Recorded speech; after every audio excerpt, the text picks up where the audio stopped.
നൗഷാദ് ഹസാനി സിറാജുദ്ദീനും ഭാര്യയും ഇങ്ങനെ ഒരു വീട്ടുപ്രസവത്തിന് ഒരുങ്ങുന്നു എന്ന ഒരു കാര്യം നിങ്ങൾക്ക് അറിയാമായിരുന്നു. അപ്പോൾ നിങ്ങൾക്ക് അതിനോടുള്ള ഒരു പ്രതികരണം എങ്ങനെയായിരുന്നു? വീട്ടിൽ നിന്ന് പ്രസവിക്കണം എന്ന് പറയുന്ന ആളുകളായിട്ട് അഭേദ്യമായ ബന്ധമുള്ള ആളായിരുന്നു അദ്ദേഹം. അയാളെ പ്രസംഗങ്ങൾ ശ്രദ്ധിക്കുകയും അവരുടെ ഉപദേശങ്ങൾ സ്വീകരിക്കുകയും ചെയ്ത ആളായിരുന്നു.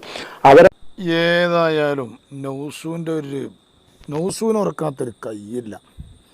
നൗസൂനോട് ചാനലുകാരുത്തി പിന്നെ നല്ല ഉഷാറായിട്ട് ഇങ്ങനെ ചോദിക്കുമ്പോൾ നൗസുവിൻ്റെ ഒരു കള്ളനോട്ടം നോക്കിയിട്ട് നൗസു പറയാം, വീട്ടിൽ നിന്ന് പ്രസവിക്കണമെന്നും അതുമായി പ്രോത്സാഹിപ്പിക്കുന്നയും ആളുകളോടൊപ്പമാണ് അഭേദ്യ ബന്ധമുള്ള ആളാണ് ആര്? ഈ ചങ്ങായിൻ, ഈ മടവൂർ കാഫിലയിലുള്ള ചങ്ങായിയെ അവരുമായി കൊണ്ടൊക്കെ ബന്ധം വിട്ടിട്ട് കാലങ്ങൾ 2-3-4 കൊല്ലം കഴിഞ്ഞ് ഇപ്പം എൻ്റെ ഒപ്പമല്ലേ ഉള്ളത്. അതെന്താ എനിക്ക് അങ്ങനെ പറഞ്ഞുകൂടായിരുന്നോ? ഞങ്ങളൊപ്പാണ് ഉള്ളതെന്നുള്ളത്. അങ്ങനല്ല ഇജ്ജ് പറയേണ്ടത്. ഇജെന്തേ മറ്റേ ചിലക്ക് പറയാൻ പാടില്ലായിരുന്നു കേട്ടോ. ഇയാൾ കയ്യാമം വെച്ചിക്കണിച്ചിട്ട് ഇയാളിപ്പോൾ നാളെ മറ്റൊന്ന് 2 കൊല്ലം കഴിഞ്ഞാൽ 2-3 കൊല്ലം കഴിഞ്ഞാൽ പുറത്ത് വരും. തൂക്കിക്കൊല്ലാൻ വിധിക്കലൊന്നും ഉണ്ടാവില്ല. അപ്പോൾ വന്നു കഴിഞ്ഞാൽ എന്നോട് ചോദിക്കൂല എന്താടാ അങ്ങനെ പറഞ്ഞു എന്ന് ചോദിക്കൂല. ഒരു മോശമല്ലേ അത്? എന്താടാ എന്നൊക്കെ സ്റ്റേജിൽ ഇരുത്തിക്കാണ്ട് എത്രമാത്രം അയാൾ പ്രസംഗിച്ചിക്കണ്. വീട്ടിൽ നിന്ന് പ്രസവിക്കണം എന്ന് പറയുകയും അതുമായി പ്രോത്സാഹിപ്പിക്കുകയും ചെയ്യുന്ന ആളുകളോടൊപ്പം കൂടുതൽ ബന്ധമുള്ള ആളാണ് അദ്ദേഹം. അത് അങ്ങനെ തന്നെയല്ലേ നമ്മളൊക്കെ പറയണേ. ഞാനൊക്കെ പറയണത് ഇപ്പോൾ വീട്ടിൽ നിന്ന് പ്രസവിക്കണം തന്നെയാണ്. കാരണം എന്താണ്, നമ്മളൊക്കെ പിന്നെ മതം പറയുന്നത് എന്താ? ഒരു സ്ത്രീ പ്രസവിച്ചാൽ ആ കുട്ടിയുടെ ചെവിയിൽ വലത് ചെവിയിൽ ബാങ്കും ഇടത് ചെവിയിൽ ഇഖാമത്തും കൊടുക്കണമെന്നാണ്.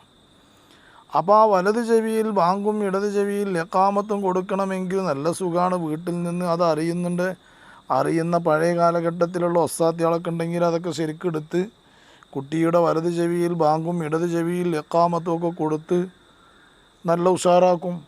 അപ്പോൾ ആ കുട്ടി ആദ്യം കേൾക്കുന്ന ശബ്ദം അത് ബാങ്കും ഇഖാമത്തും ആയിരിക്കണം എന്നുള്ളതാണ്. ഹോസ്പിറ്റലിൽ നിന്നാകുമ്പോൾ ചിലപ്പോൾ കത്തിയുടെയും കത്തിരിയുടെയും ഒക്കെ ശബ്ദങ്ങളായിരിക്കും. അപ്പോൾ അതൊരു പ്രസവ കേന്ദ്രം ഹോസ്പിറ്റലാക്കി മാറ്റുമ്പോൾ എന്തുണ്ട്, അവിടെ ആയുധങ്ങളുമായി കൊണ്ടാണ് കുട്ടി ആദ്യം തന്നെ കേൾക്കുന്നത്.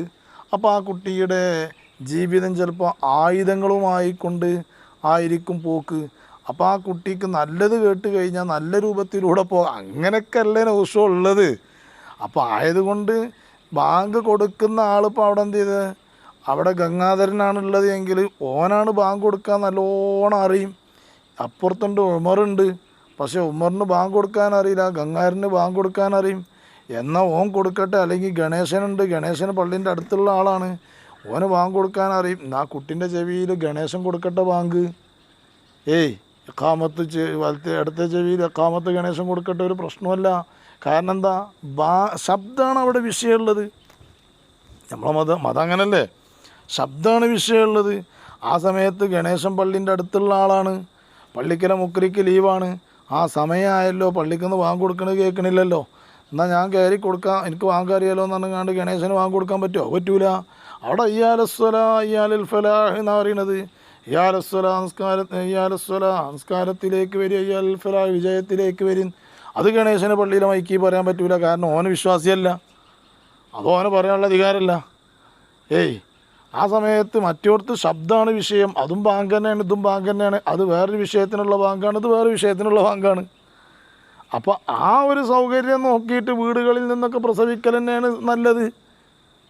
ആ സമയത്ത് ഇന്ന് ഹോസ്പിറ്റലുകളിലേക്ക് കൊണ്ടുപോയാൽ അതിനുള്ള സൗകര്യങ്ങൾ അവിടെ ചെയ്തു തരുന്നുണ്ട്. ഇപ്പം എൻ്റെ ഭാര്യ 4 എണ്ണം പ്രസവിച്ചു, 4 ഹോസ്പിറ്റലിലാണ് പ്രസവിച്ചത്. 4 ഹോസ്പിറ്റലിലാണ് പ്രസവിച്ചത്. 4നും ബാങ്കുകൾ കൊടുത്തുകൊണ്ടാണ് എന്ത് ചെയ്തിരിക്കുന്നത്, കഴുകാൻ കൊണ്ടുപോയിക്കണത്. എന്നിട്ട് കഴുകിയിട്ടോ എന്ത് ചെയ്താണ്, ഫ്രഷായിട്ട് പുറത്തേക്ക് തന്നിട്ട് പിന്നെ 2ാം വട്ടം ബാങ്ക് കൊടുത്തുക. ഓൾ തന്നെ കൊടുത്തുക്കണം ബാങ്കും ഇഖാമത്തും. അതെന്താ, കുട്ടിൻ്റെ ചെവിയിലേക്ക് ബാങ്കും ഇഖാമത്തും കേൾപ്പിക്കുക എന്നുള്ളത്. അങ്ങനെ ഉണ്ടാവും. അങ്ങനെയൊക്കെയാണ്. എന്നിട്ട് ഇപ്പം എന്ത് ചെയ്യണേ, പേരോട് ഉസ്താദ് വെറ്റിലെഴുതിനെ പറ്റി പറഞ്ഞ ആ വിഷയം, അതുപോലെ കൂറ്റമ്പാറ ഉസ്താദ് പറഞ്ഞ വിഷയം, ഖാസിം വലിയുള്ളാൻ്റെ വിഷയം. ഇപ്പം എനിക്ക് ഷെയ്ഖൊന്നും ഇല്ലല്ലേ, ഇപ്പം നൗഷൂന് ഷെയ്ഖൊന്നുമില്ല. ഷെയ്ഖന്മാരൊന്നും അംഗീകരിക്കണ്ട അല്ലേ. ഒരു പത്രക്കാരി വന്നുകൊണ്ട് സംസാരിച്ചപ്പോൾ അതേമാതിരി പിന്നെ പകർ ഉസ്താദ് പറഞ്ഞ വിഷയം, ഇതൊക്കെ പാടെ ഓനെന്ത് ചെയ്യാണ്, ഇപ്പോൾ ഓൻ അയിമ കൂടണമെന്നുണ്ട്. അതൊക്കെ ഷെയ്ഖുയ്യത്തിലൂടെ പറയുന്ന വിഷയങ്ങളാണല്ലോ. പക്ഷേ ഇപ്പോൾ ഓൻ അതിനെതിർക്കുക. അപ്പം അവസരവാദിയാവരുത് നൗഷാദെ, അവസരവാദിയാവരുത്. അവനാന് പറയാണ്ടെങ്കിൽ ഏത് സമയത്തും എപ്പോഴും പറയണം. ഈ എൻ്റെ സിറാജുദ്ദീൻ ഖാസിമി കാട്ടിയതേ അവസാന സമയത്ത് രക്തം പോണ സമയത്തും ഒന്ന് ഹോസ്പിറ്റലിലേക്ക് എടുത്ത് കൊണ്ടുപോവുക, അതല്ലെങ്കിൽ പ്രയാസമുണ്ട് എന്ന് കണ്ടാൽ വേഗം ഹോസ്പിറ്റലിലേക്ക് മാറ്റുക. അതൊക്കെ ചെയ്യണേ, അതൊക്കെ ചെയ്യണം. അത് വീട്ടിൽ നിന്ന് പ്രസവിക്കണം എന്നും വട്ടവും ഭാഷയും പിടിക്കാനൊന്നും പറ്റൂല. വീട്ടിൽ നിന്ന് തന്നെ പ്രസവിക്കണം എന്ന് വട്ടവും ഭാഷയും പിടിക്കാൻ പറ്റൂല. ആ സൗകര്യപ്പെട്ടെടുത്ത് അതിനെത്തിക്കണം. അതല്ലേ വേണ്ടത്. എന്താ നൗഷാദെ ഇങ്ങനെയൊക്കെ അവസരവാദിയായി പറഞ്ഞാൽ? ഇതിപ്പോൾ ചാനലേരം വന്നിട്ട് ഇങ്ങനെ സംസാരിച്ചപ്പോൾ നൗഷാദ് ഓളെ മുഖത്തേക്കൊരു നോട്ടം നോക്കുന്നുണ്ട് കേട്ടോ. ഒന്ന് നോക്കാണി, ഒന്ന് നോക്കി. അത് ഞാൻ വേറെ വിഷയത്തിന് വേണ്ടിയിട്ടാണ് പറയണത്. നൗഷാദ് നോക്കണമെന്ന് കാണാം നമുക്ക്.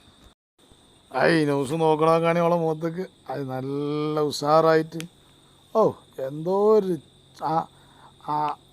എവിടെ നിന്നൊക്കെയാണ് ഇത് വരുന്നത് ന്യൂസ് നോക്കുന്നുണ്ടല്ലേ. ആ നോട്ടവും എങ്ങനെയൊക്കെയാണ് ആ നോട്ടം, എന്തോ ഒരു സുന്ദരമായ നോട്ടം.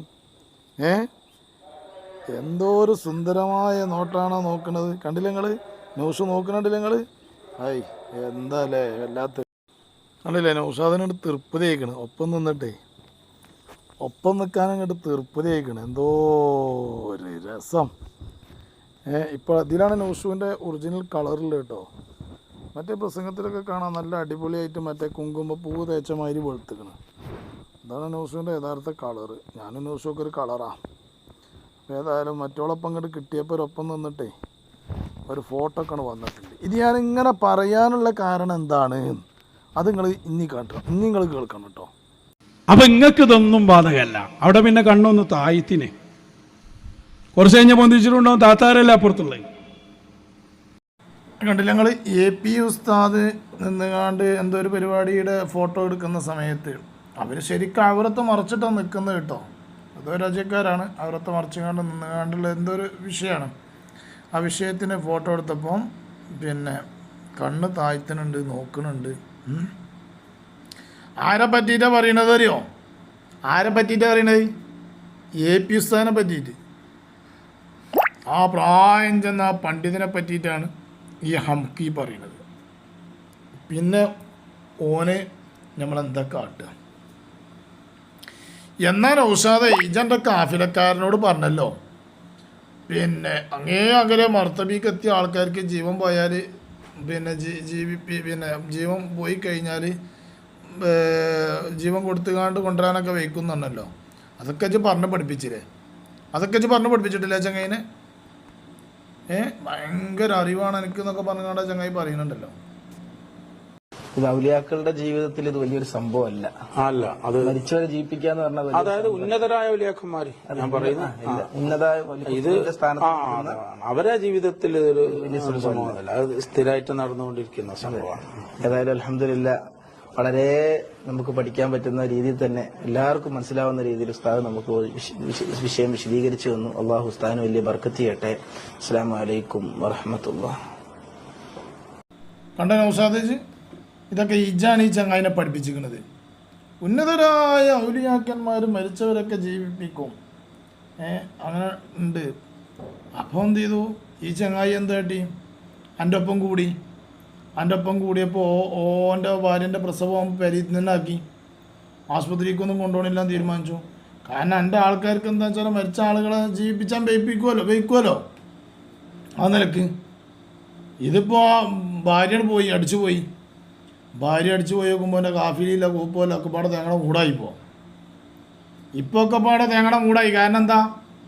ഇപ്പം നൗഷാദും കൈവിട്ടു. ഉന്നത ഔലിയാക്കന്മാർക്ക് കിട്ടോ, ഉന്നത നേതാക്കന്മാർക്ക് കിട്ടോ കയ്യും അതൊന്നും ഒരു പ്രയാസം എന്നൊക്കെ പറഞ്ഞിട്ട് ഇപ്പോൾ കൈവിട്ടു. ഇപ്പോൾ കൈവിട്ടുകാണ്ട് പറയാണ് എന്താ പറയണത്? ഇപ്പം നൗഷാദ് എന്താ പറഞ്ഞത്? അങ്ങനെ വീട്ടിൽ നിന്ന് പ്രസവിക്കണമെന്നും അങ്ങനെ ചെയ്യണമെന്നും പറഞ്ഞുകൊണ്ട് നടക്കുന്ന ആളുകളോടൊപ്പമാണ് ആരുള്ളത്? പിന്നെ ഈ കാഫിലക്കാരനുള്ളത്.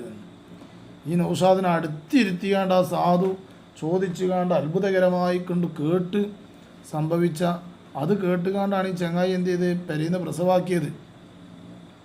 നൗഷാദിൻ്റെ വാക്ക് കേട്ടുകാണ്ടാണ് ഭാര്യനെ പെരയുന്ന പ്രസവിപ്പിച്ചത്. ഇനി അഥവാ അടിച്ചു പോവുകയാണെന്ന് വെച്ചാൽ പിന്നെ ഈ ആൾക്കാരുണ്ടല്ലോ, കാഫിലുണ്ടല്ലോ, കാഫില നീപ്പിച്ചെന്ന് വിചാരിച്ച്. പക്ഷേ ഒരു രക്ഷയില്ല. അതുകൊണ്ടേയും അറിയും ചെയ്തു, ഇവനെ കൊണ്ടുപോയി ഔത്തുവാക്കി. അപ്പം അങ്ങനെ ഉണ്ടായത്. ഏതായാലും പടച്ചോൻ കാക്കട്ടെ. ഏതായാലും പ്രിയപ്പെട്ട സഹോദര സഹോദരിമാരെ, ഇങ്ങനത്തെ അസുഖങ്ങളും കാര്യങ്ങളും പ്രയാസങ്ങൾ വരികയാണെന്ന് വെച്ചാൽ വേഗം ഹോസ്പിറ്റലിലേക്ക് കൂട്ടണം. അതല്ലാതെ നോർമൽ പ്രസവം വീട്ടിൽ നിന്ന് ആയില്ലിട്ട് ഒരു കുഴപ്പവും സംഭവിക്കാനൊന്നും പോകുന്നില്ല. അത് പിന്നെ പ്രയാസപ്പെടുന്നുണ്ടെങ്കിൽ വേഗം ബുദ്ധിമുട്ടുണ്ടെന്നുണ്ടെങ്കിൽ ആ പെണ്ണിനെ അറിയാം ബുദ്ധിമുട്ടുണ്ടെന്നുണ്ടെങ്കിൽ വേഗം ഹോസ്പിറ്റലിലേക്ക് എത്തിക്കാനുള്ള ശ്രമം നടത്തണം. പടച്ചോൻ കാത്ത് രക്ഷിക്കട്ടെ. ആമീൻ.